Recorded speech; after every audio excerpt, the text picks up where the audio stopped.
Olá pessoal, agora eu vou fazer uma revisão geral para a prova final de medicina interna, ok?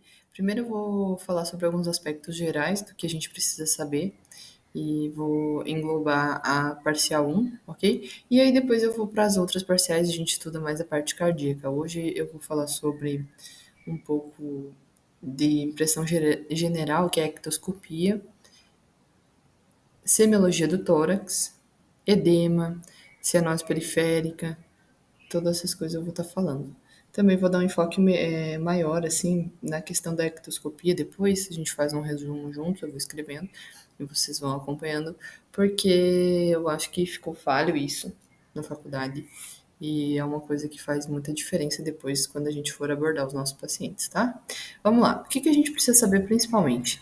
De início, tem que ir para a prova sabendo pelo menos uma estrutura, né, da história clínica do meu paciente, que eu preciso ter uma anamnese, os dados pessoais, o motivo de consulta ou internação desse paciente, a enfermidade atual e os antecedentes.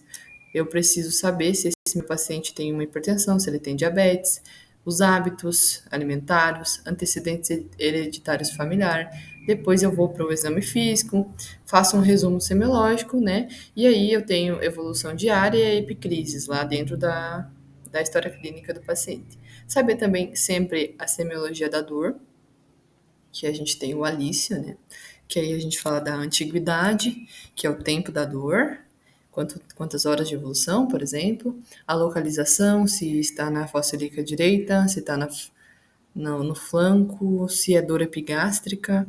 Aí depois a gente tem a localização, a irradiação, né? Se essa dor vai irradiar para as costas, se ela irradia para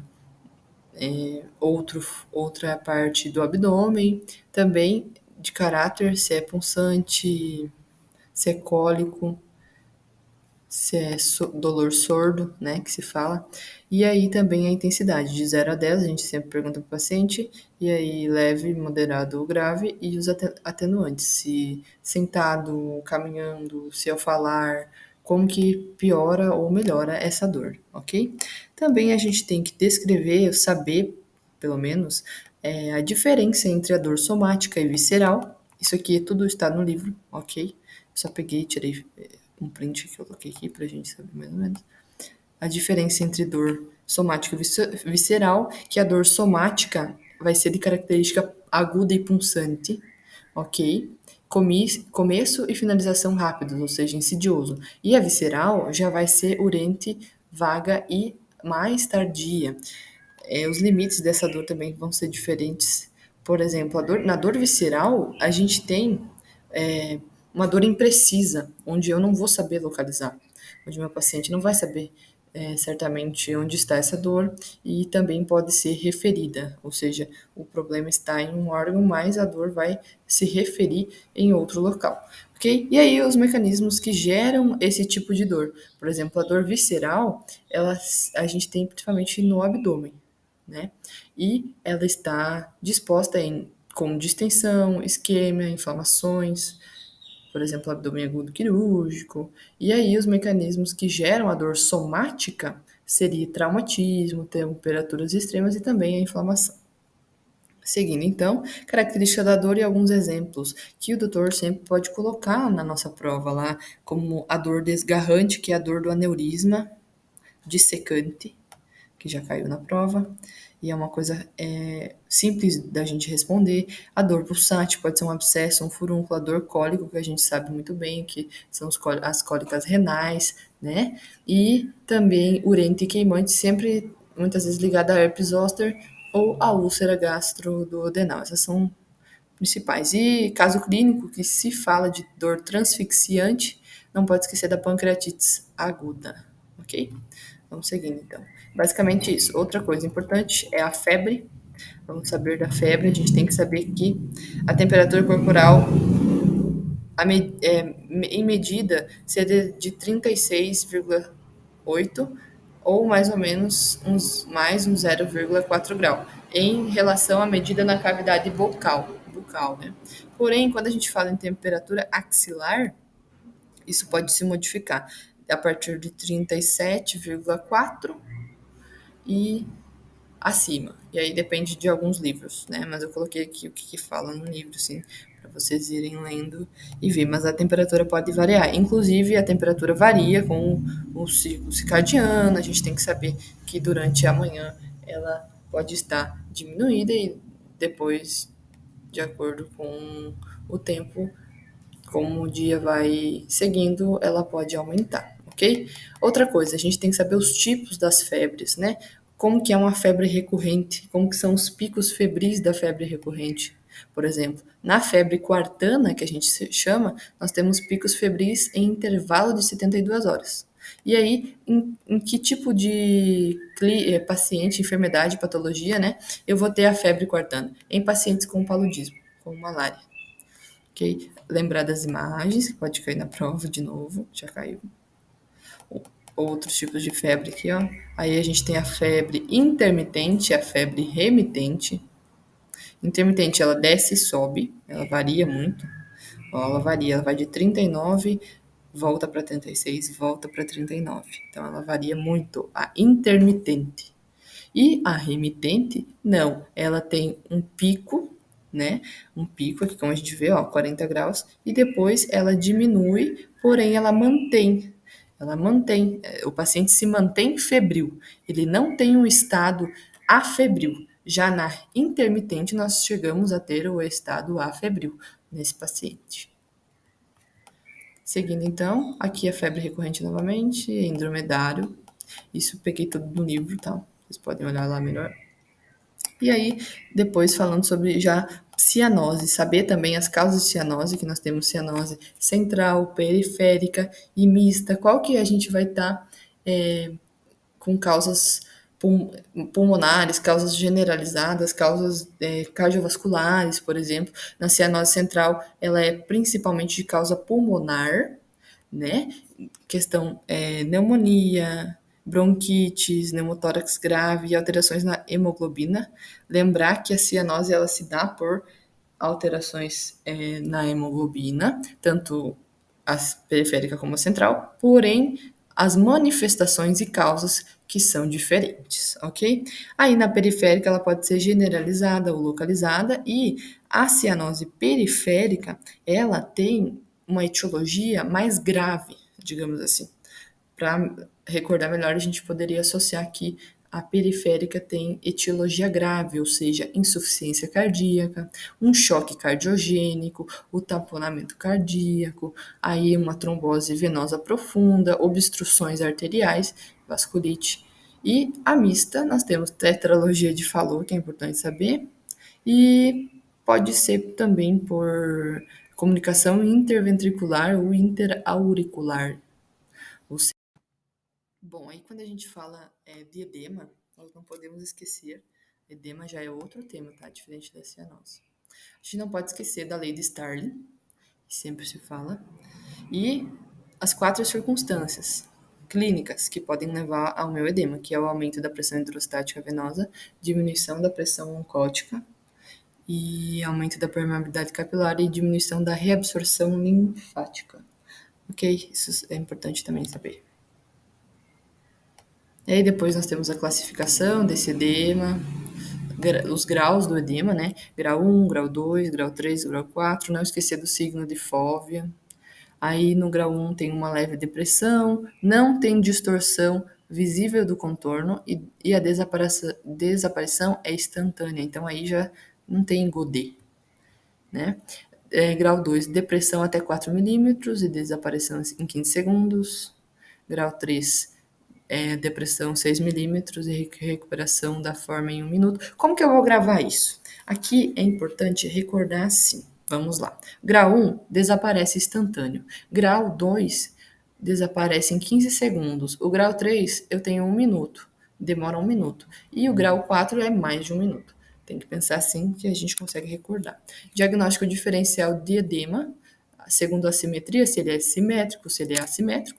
Os simétricos estão ligados a questões maiores, novamente, vamos falar dessa forma, sistêmicos. digamos assim, vamos pensar, simétrico, sistêmicos, cardíaco, hepático, uma insuficiência venosa crônica, enfermidades renais, né, as síndromes nefróticas, síndrome nefrítica, uma destruição ou perda de proteínas e também angioneurótico.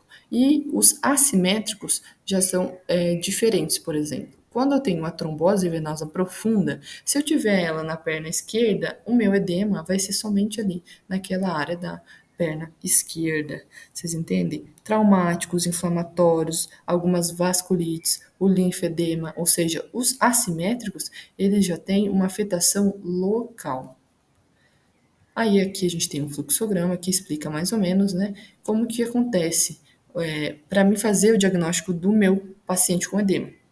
Por exemplo, o assimétrico ou unilateral, já que ele não é geral, ele é mais localizado, a gente tem que lembrar que pode ter a presença de febre, eritema com aumento da temperatura local, porque falou edema, pode ter a inflamação acompanhada. E aí, exemplos de edema assimétrico seria uma celulite, uma erisipela, e aí nós temos que descartar a trombose venosa profunda, que já vai ter algum problema maior como consequência. E como que eu vou fazer isso para chegar no diagnóstico? Vou utilizar uma ecodoppler venoso dos membros inferiores.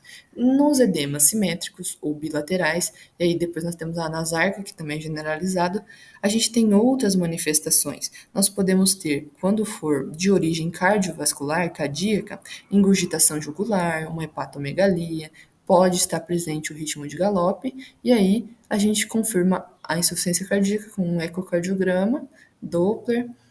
Também depois, em questão de cirrose, pode ter hipertensão portal, hepatopatia crônica, e se for questão renal, a gente já pode ter hipoalbuminemia, proteinúria maior de 3,5 gramas a cada 24 horas na síndrome nefrótica, né?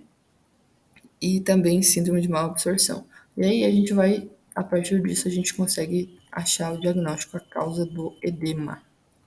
Seguindo, então a gente falou de dor, não pode esquecer o Alícia, não pode se esquecer da ectoscopia, também da história clínica, e a edema, cianose e agora a gente vai falar de icterícia, síndrome ictérica. Ok? Icterícia, o que a gente tem que associar principalmente? A gente sabe, né, que a icterícia, ela é principalmente por problemas no fígado, e aí a classificação dela é de acordo com os seus mecanismos, o que vai estar com problema, com enfermidade, por exemplo, com déficit, né, ou aumento. Na questão aqui, a gente tem a hiperbilirrubinemia não conjugada, que ela pode ser por uma superprodução, né? Pode ser por uma diminuição da capacitação hepática e por uma diminuição da conjugada. Então, o que a gente tem que avaliar aqui? Eu tenho que avaliar o que pode causar essa hiperbilirrubinemia não conjugada. E aí seria hemólise intravascular, desidratopoiese, uma insuficiência cardíaca, né, um fígado congestivo, uma cirrose. Tudo isso são transtornos que podem fazer com que aí ocorra bilirrubina não conjugada, aumento da bilirrubina não conjugada. E aí depois temos fatores que influenciam também na conjugada, que aí a gente já tem outros tipos de enfermidades que estão mais relacionadas também a vírus. Então vamos lá. Quando eu recordo de bilirrubina não conjugada, eu posso novamente associar a problemas sistêmicos. Por quê? Porque eu vou ter lá uma cirrose, né? A gente sabe que a cirrose pode causar problemas sistêmicos. Eu vou ter uma insuficiência cardíaca por um fígado congestivo. E eu vou também poder ter ali um choque, né? Já na conjugada, eu posso ter enfermidades virais, coisas que afetam, que vêm de fora afetar o paciente, né? A gente pode ter uma tuberculose, uma hemocromatose, mas são coisas que não pode se associar de forma diferente. Não sei se vocês conseguem me entender, tá?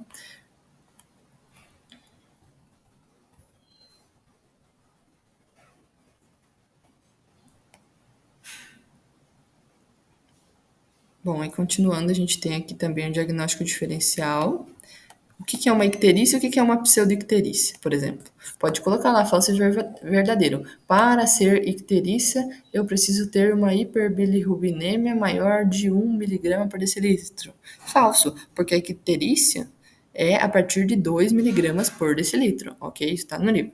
Já uma pseudoicterícia seria a causa dessa icterícia. Pode ser por uma hipercarotinemia, que é quando o paciente come muitos alimentos, né, que possuem color naranja, que seria a cenoura, né? Aí a gente pode ter uma insuficiência renal crônica, que pode levar a uma pseudoicterícia, e alguns fármacos também que podem fazer com que a coloração da pele esteja modificada. Recordar também sobre Glasgow, que é muito importante. Depois a gente vai falar da ectoscopia, lá do estado de consciência, do nível de consciência desse paciente, como que eu vou evaluar essa escala Glasgow, como que eu vou avaliar. Então, a partir, primeiramente, da resposta verbal, da resposta motora e a abertura ocular. Eu prefiro fazer de baixo para cima, né? Porque a primeira coisa que eu vou chegar no meu paciente é falar com ele. Então, se eu recordo que eu vou falar com ele, que eu tenho que entrar em contato com esse paciente, a primeira coisa que eu busco é a resposta verbal. E nessa resposta verbal, eu posso ter 5 pontos. Se meu paciente não me responde, vai ser 1. Se aquilo que ele me fala é incompreensível, é 2. Ele tenta falar, incompreensível, é 2. Se as palavras são inapropriadas, se ele está me xingando, se ele não está entendendo aquilo que eu estou tentando buscar, que é com uma conversa com ele, é 3.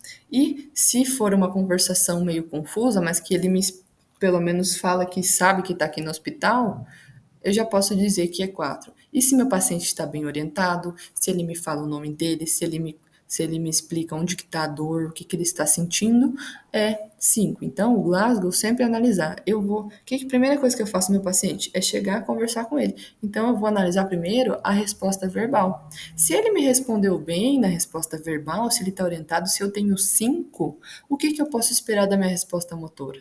Automaticamente, eu posso esperar que ele obedeça, ou seja, obedeça minhas ordens verbais, que ele saiba localizar a dor, que ele, se ele retira o membro estimulado ou não, se ele vai flexionar a perna, se ele estende, tudo isso eu vou abordar na resposta motora. Então, primeiro, falei com o meu paciente, está orientado? 5. Resposta motora. Esse meu paciente teve minha ordem verbal, respondeu? Ok, é 6. Ele localizou a dor? Onde que está a dor? 5. Ele conseguiu retirar o membro estimulado? Quando eu encosto nele ou provoco a dor? Sim. Flexiona? Estende? Até 2. Agora, se ele já não me responde, é 1. Aí a gente já faz o inverso. Se ele não me respondeu, é 1. Não respondeu ao estímulo doloroso, só estendeu, só flexionou, aí a gente já diminui a gradação, mas sempre recordar de como que eu vou abordar meu paciente e que eu vou vir sempre do maior para o menor, ok? Depois a abertura ocular. Ele me respondeu, ele me deu a ordem verbal, ele já me deu a abertura ocular, né? Então a minha pontagem é 4, espontânea, é 4. Agora, se eu tive que perguntar, pedir para ele abrir o olho, para ter uma abertura ocular, aí é 3. Aí, se eu tive que fazer estímulo doloroso nesse paciente, é 2. E se não tenho resposta nenhuma, é 1. Lembrar que menos de 8 se considera coma. E aí, aqui eu tenho também um fluxograma falando sobre na questão da inspeção, né? Que a gente tem que compreender como que esse paciente vai estar. Se ele está em decúbito, por exemplo. Se ele está em decúbito, por que que ele está em decúbito? Se é ativo, se é passivo, se é obrigado, se é preferencial, se para ele é indiferente, né? Ou é preferencial por quê? Porque ele tem dor, porque ele está sentindo algum desconforto. Tudo isso eu preciso analisar. Se ele não pode adotar, se ele não pode ficar em decúbito, ou ele está em ortopneia, lá na questão da insuficiência cardíaca, ou se ele pode ter um derrame pericárdico, então ele está em geno pectoral, ok? Tudo isso temos que analisar. Se é dorsal, se é ventral, lateral. Por que está lateral? Muitos pacientes que têm cardiomegalia, para não sentir tanto, eles ficam em decúbito lateral direito, né? E também ventral da cólica intestinal, cólica hepático, dorsal. Seguindo, também as faces, a gente não pode esquecer que existem muitas faces. E aí depois a gente vem para o pulmão. Depois das faces a gente vai explorar o nosso pulmão. Inspeção, palpação, o que que eu vejo. Aí aqui tem esse quadro. Esse quadro é sobre os principais síndromes respiratórios. Eu também peguei do livro. O Dr. Jara também já passou para nós. Tem lá no slide dele. Aqui também sobre matidez cardíaca, onde que eu vejo matidez cardíaca, lá como for fazer palpação, né? Os vértices, onde eu vou avaliar a sonoridade pulmonar, timpanismo, no espaço de Traube, as matidez das bases pulmonares, ok? E aqui também a sequência de percussão e ausculta do meu tórax, ok? Percussão e ausculta. Basicamente é isso da P1. Agora a gente vai fazer um resuminho aqui rapidão sobre a inspeção, a ectoscopia, né? Eu vou falando e vou escrevendo com vocês. Bom, pessoal, vamos começar então pelo exame físico, tá? Exame físico. E a gente tem o quê? O que a gente não pode esquecer? Da inspeção, palpação, escrever espanhol e português, tá? E a gente vai indo, percussão e auscultação. O que a gente tem que saber, que o doutor sempre pergunta,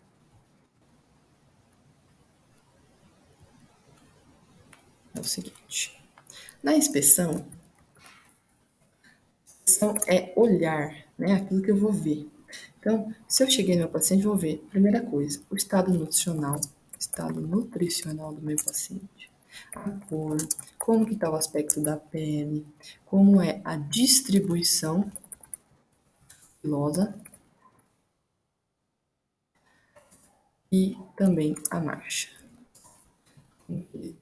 Como que caminha esse paciente, né? Vou analisar a face, o coelho, né, que é o pescoço, se tem alguma tumoração, o tronco e extremidades. Vou analisar tudo, né, de forma uniforme para o paciente. Depois, na palpação, temos que saber que é mono ou bimanual, tá? Se é mono ou bimanual, o que eu vou buscar, né, em palpar o meu paciente? Eu posso buscar sensibilidade, principalmente por quê? Porque está relacionado à dor, né? A dor. Vocês ouvirem um cachorro aí, é porque depois vocês deixem nos comentários se atrapalha muito. Temperatura. Temperatura, quando a gente toca, né, a gente sente a forma, o tamanho, consistência e os movimentos desta região explorada.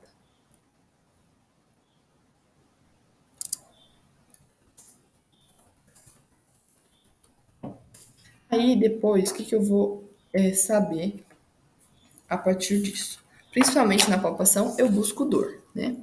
E aí eu posso avaliar também algumas diferenciações no pulmão, por exemplo, de vibrações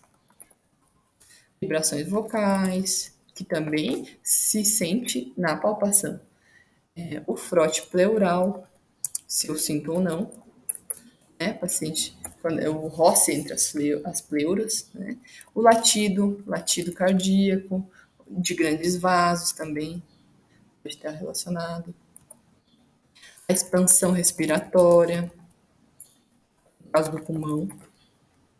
Tudo isso eu vou estar avaliando na palpação. Se cair na prova, eu posso escrever tudo isso aqui. Isso aí a gente tem que saber, sim ou sim. E depois a gente tem a percussão. Percussão.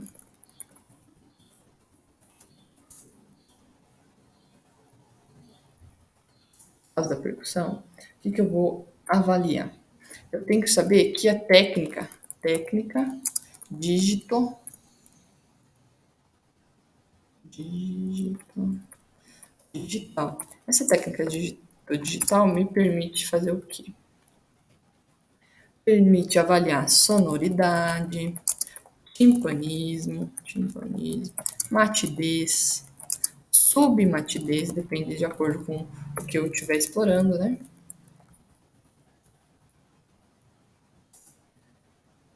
Urbanismo, e também se é hipersonoridade também. Então, a gente avalia. Depois a gente faz a ausculta, então. Auscultação. E a auscultação você sabe, né? Que a gente vai pegar e vai escutar o paciente. Vai ouvir de acordo com o órgão, de acordo com o órgão a ser explorado, vai ser o que eu vou avaliar, tá? Isso é o básico para exame físico, tá? Depois disso, eu vou avaliar de forma na ectoscopia do paciente outras coisas, né? E aí, vou colocar aqui ectoscopia, amarelo de novo. Que aí já seria a minha impressão geral, tipo, de primeira vista do paciente a partir da minha abordagem. Aí eu vou ter também, novamente, o estado de consciência lá que a gente falou do Glasgow, que eu vou conversar com o meu paciente.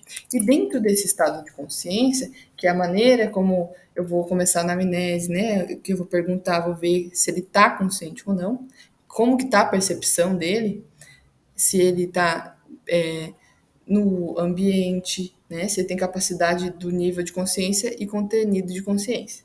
Aí eu vou saber que eu tenho que fazer uma subdivisão aqui, que é o nível de consciência e o estado de consciência.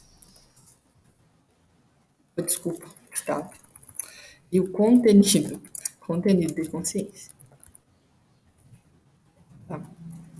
Dentro do nível de consciência, eu vou avaliar de três formas eu vou avaliar, tá? Vou avaliar vigília, vigil ou vigília. O que é a vigília? É se ele está desperto. Se está desperto. Vigília. Depois, sonolento. Sonolento a gente sabe que é sonolento. E aí, estupor. Estupor. O estupor representa o quê? Se ele está dormindo, mas ele desperta se eu fizer um estímulo nociceptivo.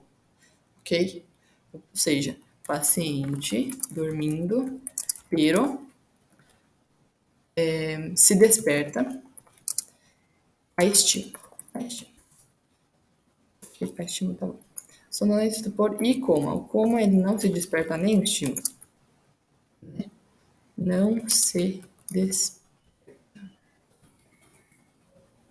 Isso em relação a nível de consciência, tá, pessoal? Aí depois, quando a gente fala em conteúdo é assim, eu vou tentar saber a orientação dele. Se ele está aqui nesse lugar, se ele está compreendendo onde ele está e o que, que ele está fazendo, por exemplo. E aí eu tenho orientações, né? Eu tenho orientação alopsíquica e orientação autopsíquica. Autopsíquica. Autopsíquica já fala que é sobre ele mesmo, né? Quem é, qual o nome, sobre si mesmo. Vamos botar nome, idade. Okay? E aí depois sobre alopsíquica, eu vou falar sobre orientação de espaço, tempo, pessoa, né? Orientação, espaço, tempo, não é espaço, tempo e pessoa, é espaço e tempo, ok? Dia, meses, né? Dia, meses, anos, país, que país que eu estou, que lugar eu estou, consigo reconhecer que aqui é um hospital, que aqui é um ambulatório, ok? Aí depois a gente já fala sobre outros fatores relacionados, que aí nós temos aqui a a lucidez, a confusão e obnubilação. O paciente está lúcido? Ele está lúcido. Ele está vigil, consciente e orientado. Então, o paciente está vigil, consciente e orientado. Aí depois, eu tenho que saber também que essa orientação é em tempo e espaço. Né? A orientação alopsíquica, então. Depois, confusão, saber se que os conteúdos da consciência dele estão alterados, né?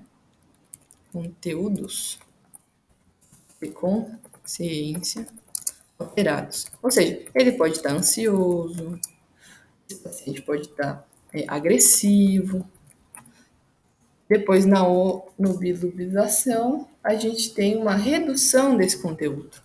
Se reduz o contenido de consciência. E aí pode ser leve, né? Pode ser leve, pode ser moderado. E aí a gente tem acompanhado o quê? Uma diminuição da atenção, memória, sonolência, orientação temporal. Então pode ter, ele pode saber quem ele é, mas ele pode ter uma alteração em espaço e tempo.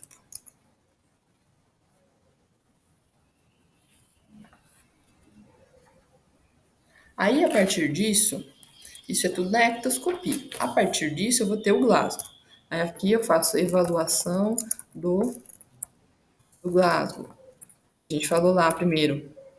O que o Glasgow vai me analisar? Resposta verbal, resposta motora e ocular. Eu vou dar a resposta também, ocular. Então, aqui eu tenho 4,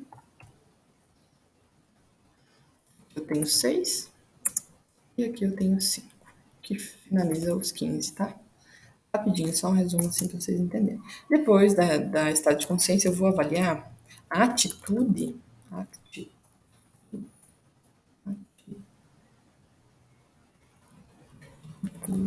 postura. Quando está normal, eu vou escrever assim na história clínica. Sem anormalidade, atitude composta. Ou seja, lembra da face? A face a gente também pode colocar aqui, composta. Ou seja, dentro dessa atitude, a gente tem as posições do paciente. Por exemplo, postura, que posição que ele adota? Ele está em ortopneia, ele está em posição genupectoral, como a gente teria falado lá antes, tá? Esse aqui é só um exemplo para vocês compreenderem. Tá saindo tudo em negrito ali. Mas não tem problema. Aí depois a gente vai.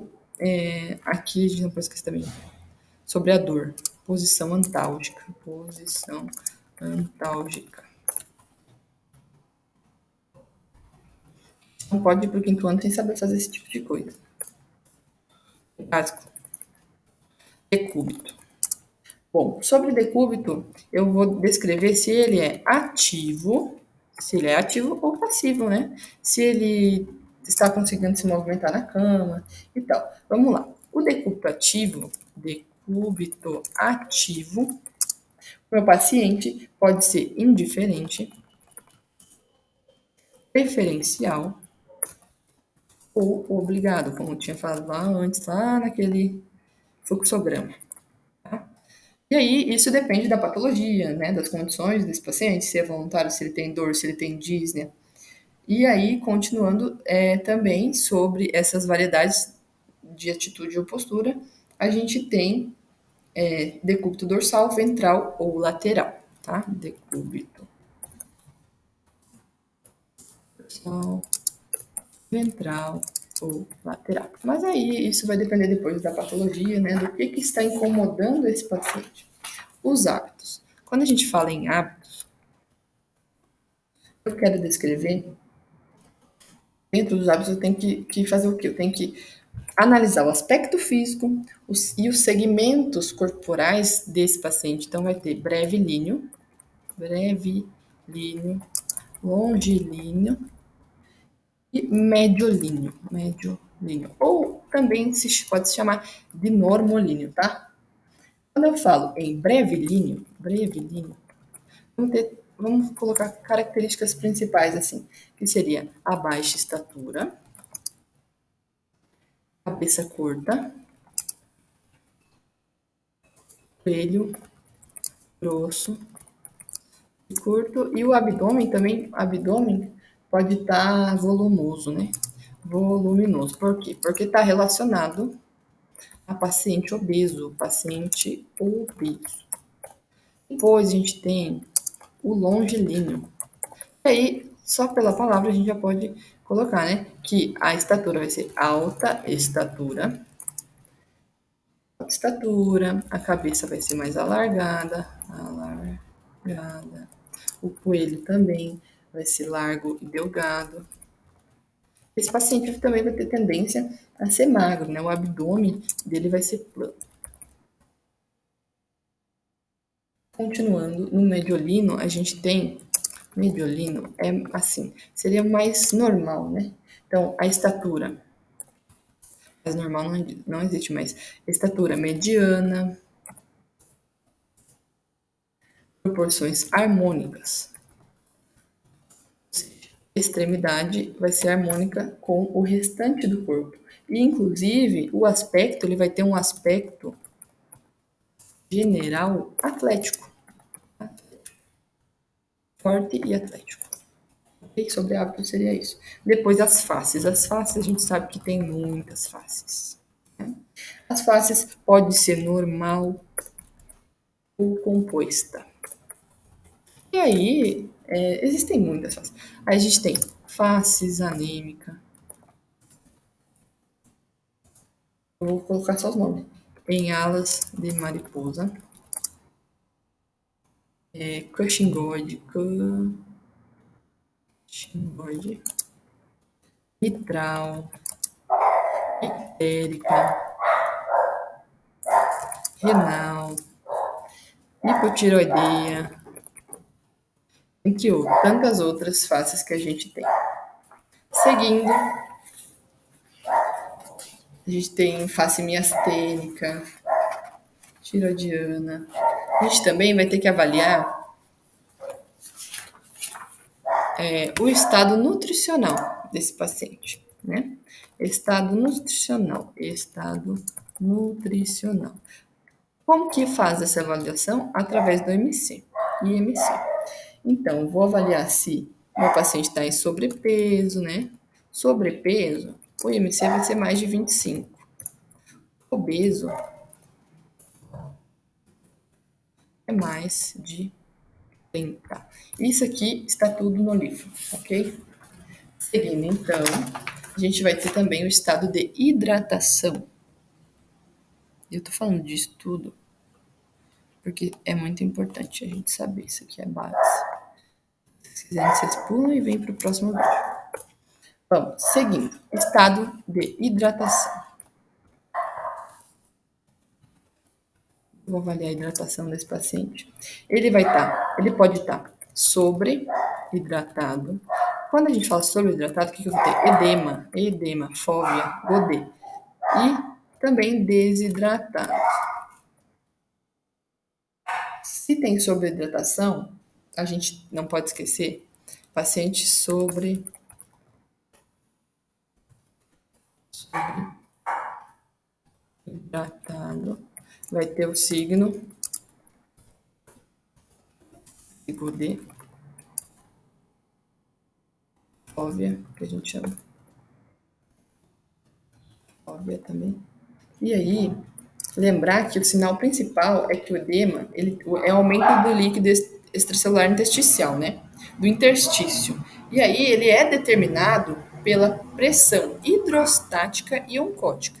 Ok? Determinado por pressão hidrostática e oncótica. Que é sempre bom a gente saber, né? Porque sempre coloca uma questãozinha dessa. E sobre desidratação, Desidratado, vamos falar que diminui a turgência da pele desse paciente. E aí tem um signo que o signo do Plague, tá? Signo do Plague. Você faz um Plague na pele e ela demora a retornar, tá? Isso pode, por que causa da desidratação? Febre, diarreia, né? Sudorese. Então são vários fatores que podem estar causando esse tipo de estado de hidratação. Seguindo então, agora a gente vai falar sobre o sistema respiratório, inspeção, palpação da parte respiratória.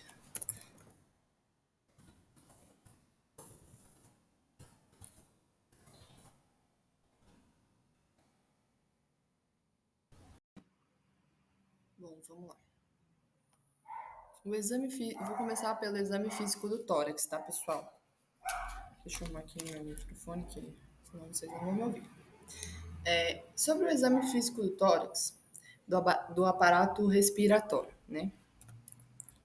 Esse exame físico do tórax. Teve uma questão que caiu bem, que o doutor colocou lá, inspeção, o que eu vejo na inspeção, o que eu vejo na palpação, né? Vou colocar aqui para vocês. Inspeção, novamente, palpação, percussão e ausculta. O tórax, eu vou ver principalmente, de início, olhei para o meu paciente, eu vou ver as características desse tórax. Por exemplo, é tórax em tonel? Anormal. É tórax em tonel, né, o que seria o efisematoso.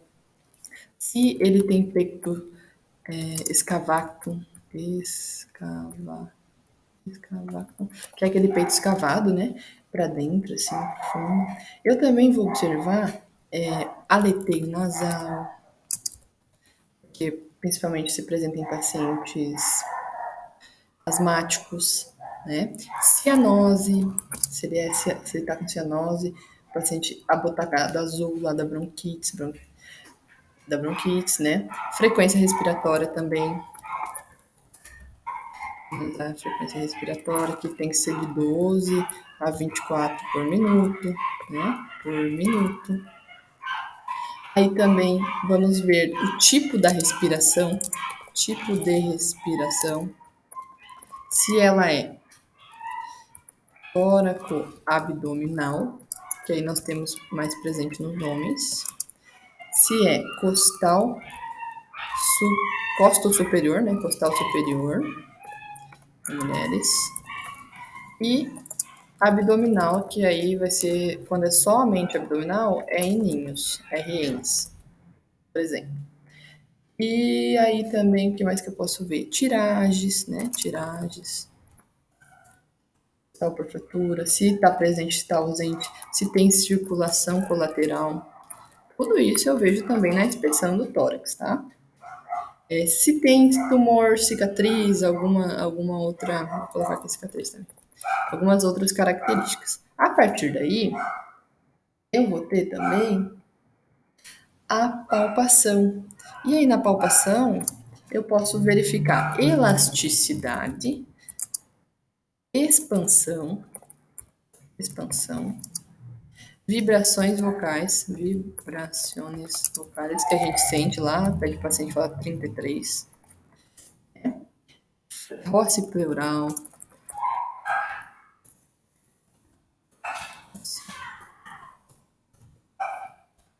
presença de adenopatias. Isso aqui eu posso estar avaliando. Vou colocar esses aqui porque tem muito mais, mas tá ótimo. Aí depois, na percussão é importante. Eu posso realizar de forma direta e forma indireta, né? Lembrar que é a técnica dígito digital novamente, então, técnica dígito digital de eu tenho que olhar aqui para escrever.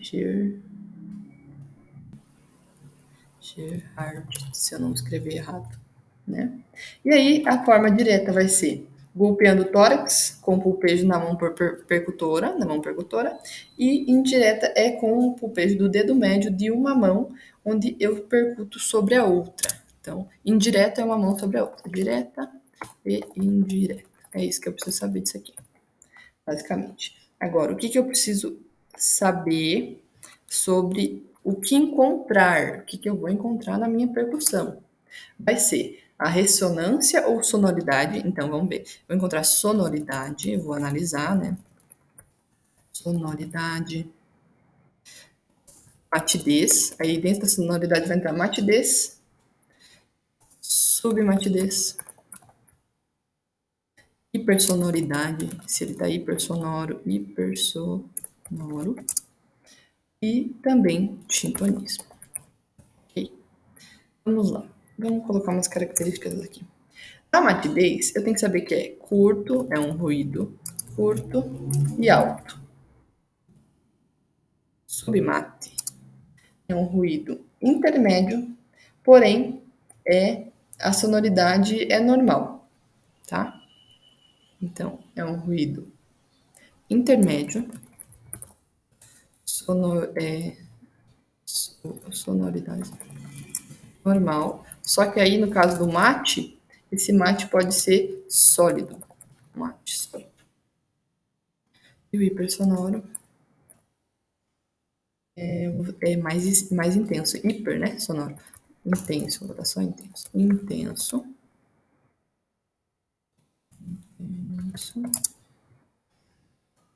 E mais largo, ou seja, dura um pouquinho mais. E no timpanismo vai ser exageração, né? Vai ser exagerado um ruído anterior. Exageração do ruído, vamos botar assim.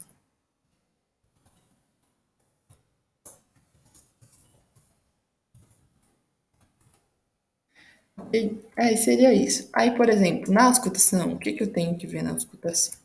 Eu vou analisar os ruídos respiratórios. Depois a gente vai falar lá murmúrio vesicular, né? Crepitantes, tal, que são os ruídos agregados. Eu vou ver murmúrio pulmonar, que é normal, murmúrio pulmonar, senão o paciente não está respirando. Alterações aí, as minhas alterações em ruídos respiratórios. Se tem uma respiração ruidosa e se tem murmúrios abolidos ou diminuídos, tá? Aqui tá escrito em português. E aí eu tenho que saber aqui, que eu esqueci também de falar, que é a sequência da percussão, né? Sequência da percussão. A percussão tem uma sequência. Seria, primeiramente, a região anterior do tórax. Aí depois eu vou para os vértices pulmonares e seguidamente para a região dorsal e lateral. Região dorsal e lateral. Só isso que eu esqueci antes. Bom, continuando, então, inspeção, palpação, percussão, tudo isso aqui do tórax, né? A auscultação, os ruídos respiratórios. E aí, seguindo, então, eu vou ter também a transmissão da voz, tá? Quem falou sobre isso no ano inteiro? Transmissão da voz. Como que pode ser essa transmissão da voz? Pode ser normal, pode ter broncofonia ou egofonia. Depois temos os ruídos agregados respiratórios. Que são o quê? Eles são patológicos, né? São ruídos patológicos.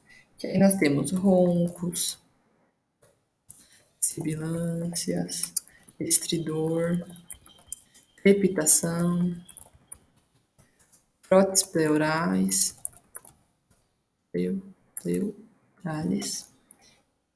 e também estertores traqueais, porque a gente tem que lembrar que a gente traqueales. A gente está falando de sistema respiratório no geral também. Bom, depois Não podemos esquecer do ritmo respiratório. O que é ritmo respiratório? É o ciclo da respiração, que é quando a gente inspira, expira e o tempo de apneia. O ciclo respiratório tem a ver com a inspiração, expiração e apneia. Esse padrão a gente chama de 3, 2, 1. 3, 2, 1. Ok? E aí, o que chama atenção aqui? Que nós temos aquelas respirações que sempre pede na prova. Chain Stocks. E aí aqui seria a insuficiência cardíaca, respiração de Biot, Biot, não sei se assim fala, meningites, tá? E também, em questão de acidose, nós temos a respiração acidótica, ou de mal. E seria em acidoses. O nome já fala. Ritmo respiratório, é importante saber ritmo respiratório. Que pode cair uma imagem sobre o ritmo respiratório. Seguindo, seria basicamente isso. E aí depois a gente já vai para síndromes respiratórias. Aí dentro das síndromes respiratórias, a gente volta aqui nessa imagem, que seria basicamente recordar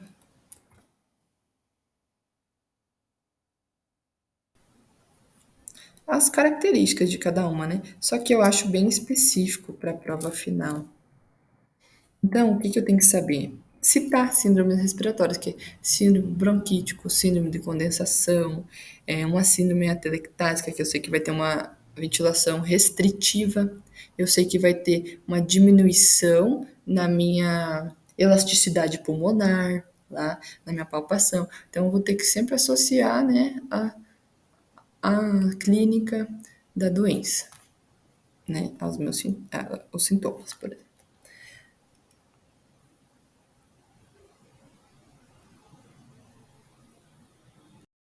Bom, vamos falar sobre cianose. Cianoses. Rapidinho.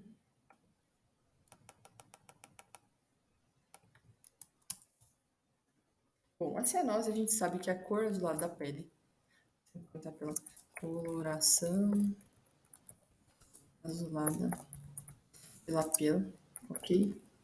Por aumento da hemoglobina reduzida em pequenos vasos sanguíneos. Depois, vamos recordar que a cianose ela tem 3 tipos, né? Aí vamos fazer uma tabela aqui. Aqui nós temos central, periférica e mista. Depois a gente vai saber o que? A central é aumento da concentração da hemoglobina diminuída no sangue arterial, tá? Então, aumento de HB diminuída no sangue arterial, ok? E aí se relaciona aqui. Transtorno cardíaco, transtorno cardíaco, pulmonar e sistema nervoso central, tá? E aí pode também estar associada a transtornos hematológicos e metabólicos. Causa principal,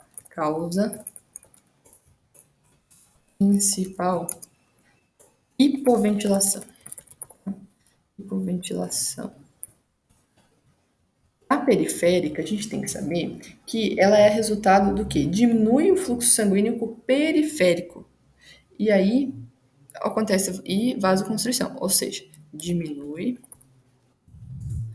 o fluxo sanguíneo periférico. Ou seja, cianose periférica, né? Periférica. E tem vasoconstrição. E aí, a partir disso, a gente tem que saber que vai afetar o quê? Região, extremidades, né?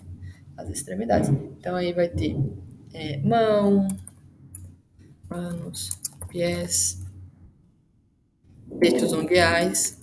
E saber que não afeta mucosas, não afeta mucosas. Porque lá na central, a gente tem a cianose da boca, lembra que aí a boca fica azul e tal.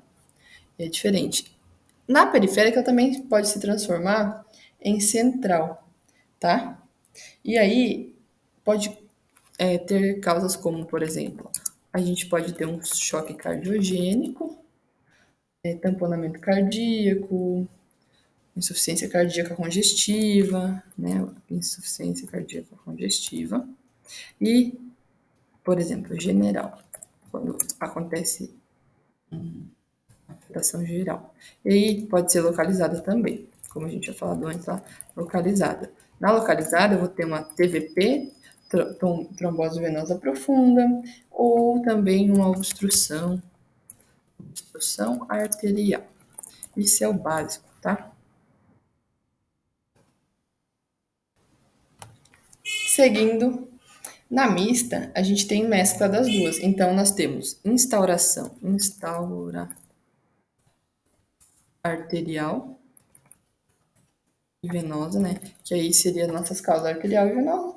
E se origina principalmente central e está vinculada a curtos-circuitos cardíacos ou pulmonares direitos ou esquerdos.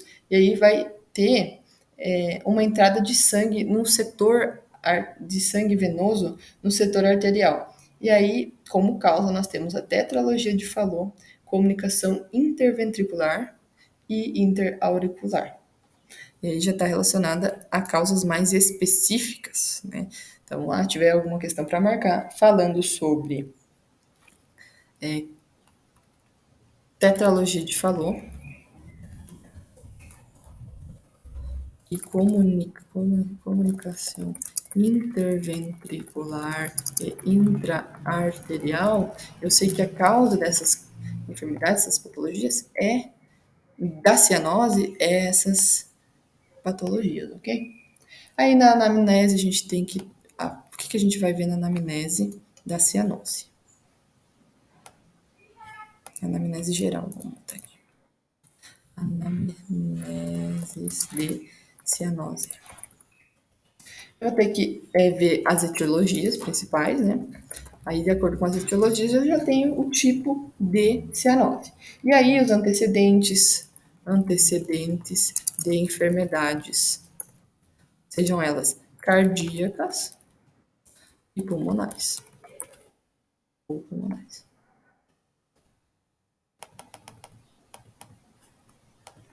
A partir disso, eu tenho que compreender, então, os sinais e antecedentes. Depois, eu tenho que saber os estudos. Vou pedir. Cianótipo, né? Eu preciso pedir um hemograma, gasometria arterial, importantíssimo, não podemos esquecer, e provas funcionais respiratórias, para mim saber como que tá como que tá a circulação de oxigênio, questão ali da hemoglobina, né? Pode pedir também um ECG para ver a função cardíaca,